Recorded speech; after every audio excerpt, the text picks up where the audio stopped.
Alhamdulillah, Alhamdulillahilladzi arsala rasulahu bil huda wa dinil haqq liyudhhirahu 'ala dini kullihi walau karihal musyrikun. Asyhadu an la ilaha illallah wahdahu la syarika lahu wa asyhadu anna Muhammadan abduhu wa rasuluhu la nabiyya ba'dahu. Allahumma shalli ala sayyidina Muhammad wa ala ali sayyidina Muhammad. Ya masyarakat hadirin, ittaqullah haqqa tuqatih wa la tamutunna illa wa antum muslimun. Qala Allah Ta'ala fi kitabihil karim, a'udzu billahi minasy syaithanir rajim. Bismillahirrahmanirrahim. Ya ayyuhan nasu taqu rabbakumul ladzi khalaqakum min nafsin wahidatin wa khalaqa minha zawjaha wa bassa minhuma rijalan katsiran wa nisaa wattaqullaha alladzi tasaaluna bihi wal arham innallaha kana 'alaikum raqiba. Qala Allah Ta'ala fi kitabihil karim, ya ayyuhalladzina amanu taqullaha wa qulu qawlan sadida yuslih lakum a'malakum wa yaghfir lakum dhunubakum wa may yuti'illaha wa rasulahu faqad faza fawzan 'azima. Shadaqallahul azim. Hadirin sidang jamaah Jumat rahimakumullah. Di hari yang baik, di tempat yang baik ini kembali kita bersyukur kepada Allah Subhanahu wa Ta'ala karena berkat limpahan rahmat dan karunia Allah, kita pada hari ini dapat berkumpul kembali di masjid ini dalam rangka menjalankan kewajiban kita sebagai seorang muslim, yaitu melaksanakan sholat Jumat berjamaah. Mudah-mudahan amal ibadah kita pada hari ini diterima oleh Allah Subhanahu wa Ta'ala. Hadirin sidang jamaah Jumat rahimakumullah, salawat dan salam kita ucapkan kepada Nabi kita Muhammad Rasulullah sallallahu alaihi wasallam. Allahumma shalli ala sayyidina Muhammad wa ala ali sayyidina Muhammad. Rasulullah menganjurkan kepada kita untuk memperbanyak selawat kepada beliau. Banyak-banyaklah kalian berselawat kepadaku, karena selawat kalian pasti sampai kepadaku. Man qala alayya wahida sallallahu alaihi wasallam. Barang siapa berselawat kepadaku satu kali, maka Allah berselawat kepadanya sebanyak 10 kali.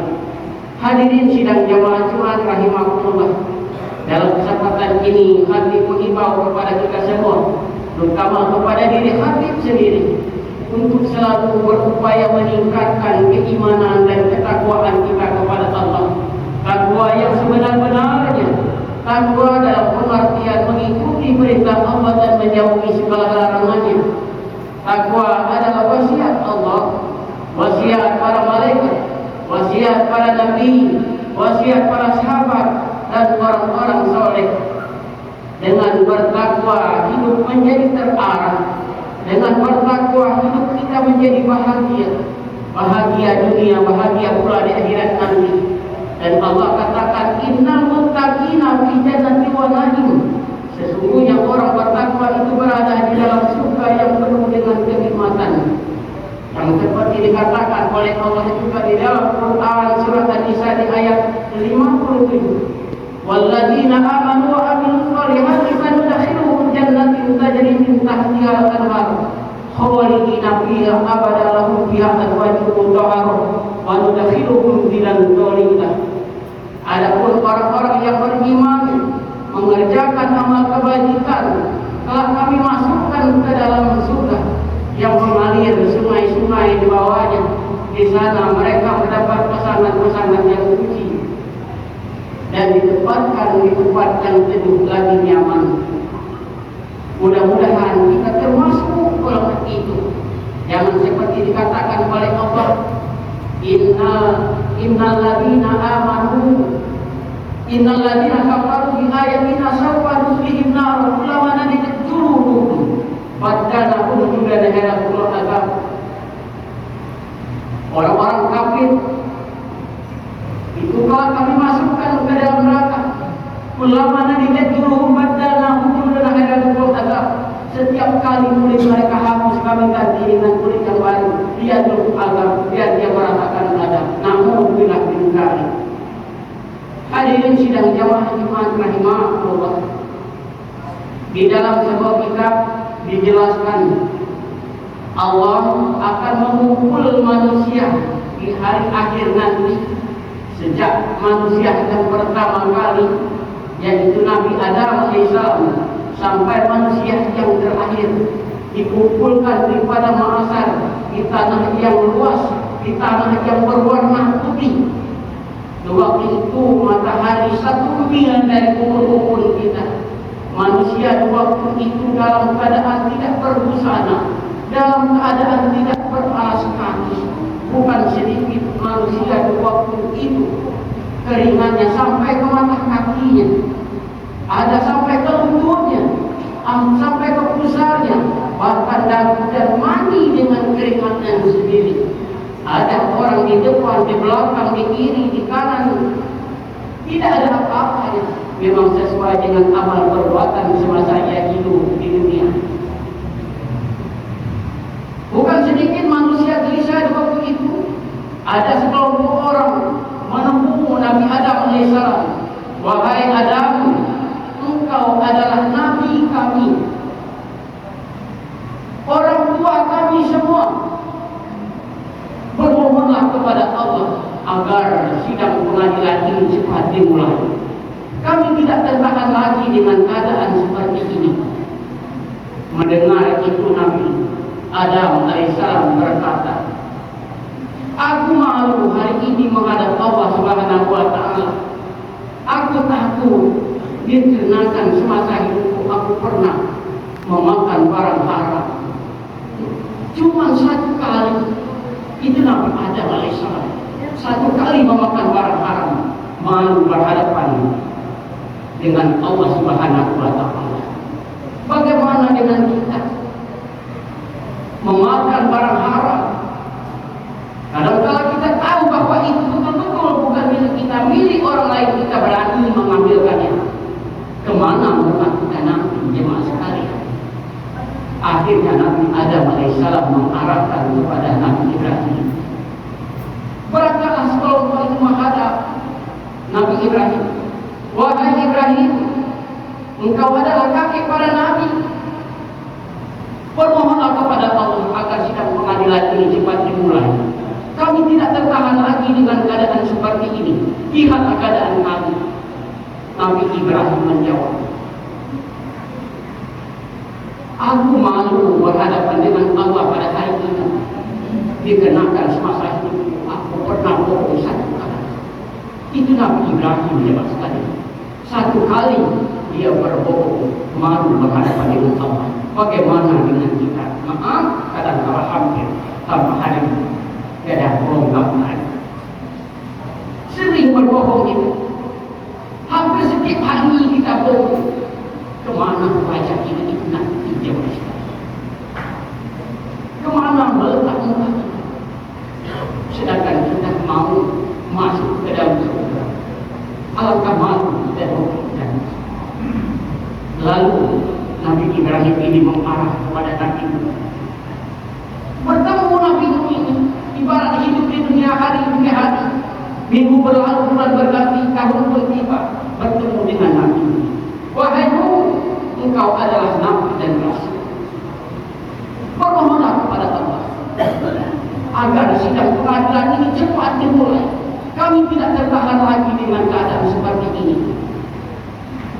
Nabi Nuh menjawab, benar, aku adalah nabi dan rasul. La ilaha illallah, tidak ada Tuhan selain Allah. Tidak ada yang patut disembah melainkan Allah Subhanahu wa ta'ala. Namun anakku menantang. Itu Nabi Nuh. 1 orang anaknya membangkang Nabi Nuh, tidak mau mengikuti ajakan Nuh. Dia malu berhadapan dengan Allah. Bagaimana dengan anak kita?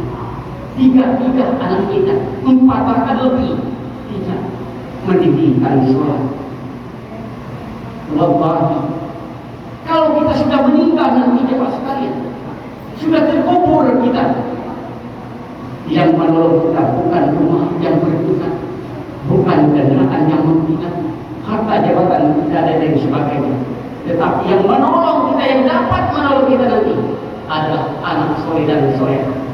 Tapi beri wali-walidayah warhamhuma kama rabbayani shaghira. Ya Allah, ampuni dosaku, dosa kedua ibu bapakku, kasihani aku sebagaimana dia mengasihani aku di masa kecil. Itu diucapkan seorang anak yang soleh. Lalu bagaimana dengan anak yang selalu memakan barang haram, selalu bohong, yang tidak mendirikan sholat? Orang tuanya dijerumuskan ke dalamnya, diazab oleh Allah Subhanahu wa Ta'ala. Sholat ini adalah rukun Islam yang kedua setelah kedua lima syahadat. Asyhadu an la ilaha illallah wa asyhadu anna Muhammadan abduhu wa rasuluh. Baru perintah mendirikan sholat. Sholat ini adalah cara kita sebagai Muslim atau tidak baik anak baik sholat. Cara tidak sebarang hamba itu. Islam atau tidaknya adalah sholat. Kalau dia sholat berarti dia Islam. Kalau dia tidak sholat berarti dia mau tidak mau, suka atau tidak kita, itulah yang ditentukan oleh Allah Subhanahu wa Ta'ala. Kemudian Nabi ini mengarah kepada Nabi Muhammad Rasulullah SAW. Bertemu dengan Nabi Muhammad ini, wahai Muhammad, engkau adalah Nabi terakhir, rahmatan lil alamin, rahmat sekalian alam. Bermohonlah kepada Allah agar sidang pengadilan ini cepat dimulai. Kamu tidak tertahan lagi dengan keadaan seperti ini. Nabi Muhammad SAW bingung mendengar itu. Kalau ibarat bahasa kita, tenang kalian, duduk, biar aku menghadap Allah. Ada satu mukjizatku yang belum diijabah oleh Allah. Doa pada hari ini. Di waktu aku hidup, mukjizatku adalah Al-Quran. Di jari-jari keluar air, di mana aku berjalan matahari yang menaungi aku. Saya satu hal, sebuah lagi doa yang belum dijawab oleh Allah Subhanahu wa Ta'ala. Lalulah kami Muhammad ini menghadap Allah Subhanahu wa Ta'ala. Ya Allah, kami sadari Allah, kami banyak dosa dan maksiat, tapi kami sadar juga ya Engkau adalah Zat Maha Pengampun dan Maha Penyayang. Oleh karena itu ya ampuni dosa kami, maafkan atas segala kesalahan kami. Terdengar suara aras, hai Muhammad, angkat kepalamu. Dikenakan di sini tidak ada waktu lagi, bukan waktu, bukan tempat berdiri. Apa yang kamu mau? Ya Allah, ampuni dosa-dosa kami, maafkan atas kesalahan kami. Terdengar suara di aras, hai para malaikat, siapkan peralatan yang nanti persiapkan untuk pengadilan pada hari ini. Lalu para malaikat untuk mempersiapkan hak yang diperlukan, baru sidang pengadilan dibuka. Pada hari itu berkat doa dan sapaan Nabi Muhammad Rasulullah SAW. Hal ini pernah diceritakan kepada para sahabat.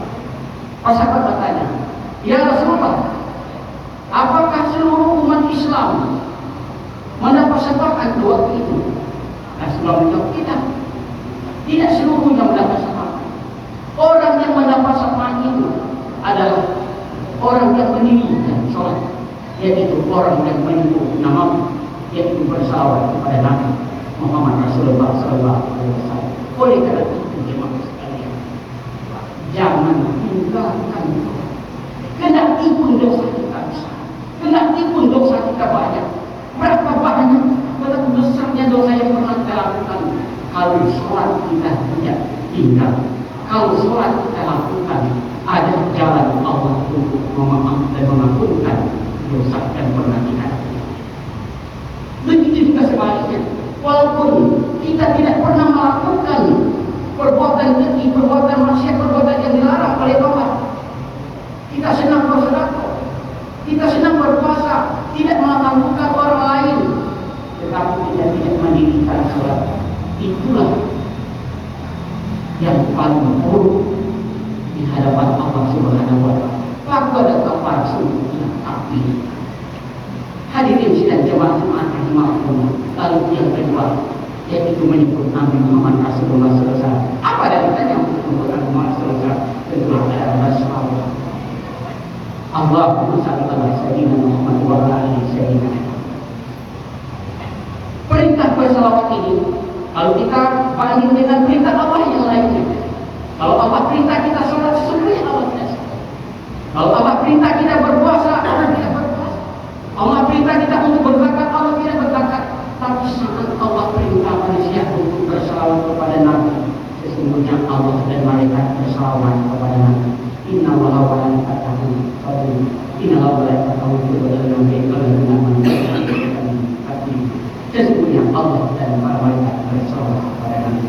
Maka oleh karena itu para ulama bersalawat kepada Nabi dengan salawat yang sebaik-baiknya.